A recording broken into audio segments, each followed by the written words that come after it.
স্মরণকালের ভয়াবহ বন্যায় ক্ষতিগ্রস্ত মানুষের সেবায় কুমিল্লায় এনআরবি ক্লাব লিমিটেডের উদ্যোগে বন্যা পরবর্তী ফ্রি স্বাস্থ্যসেবা কর্মসূচির উদ্বোধন করা হয়েছে। শনিবার কুমিল্লার বুড়িচং উপজেলার বুড়বুড়িয়া মাজার প্রাঙ্গণে দুদিনের ফ্রি মেডিকেল ক্যাম্পের উদ্বোধন করা হয়।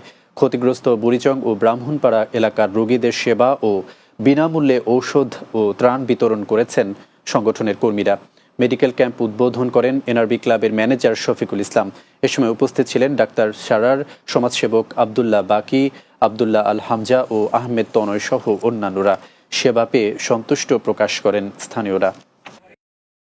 আমরা আজকে এখানে বন্যা পরবর্তী ফ্রি স্বাস্থ্যসেবা কর্মসূচি এবং টিউবওয়েল এবং শিশু ও মহিলাদের জন্য খাদ্য সামগ্রী নিয়ে আসছি।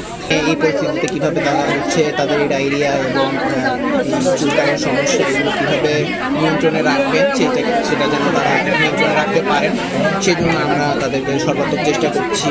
বিনামূল্যে ওষুধ পেয়ে, বিনামূল্যে চিকিৎসা পেয়ে তারা সুখী হতেছে এবং সুস্থ হইতেছে। ভালো উপকার হয়েছে, আমরা আসতে পারছি, আমরা সেবা পাইছি।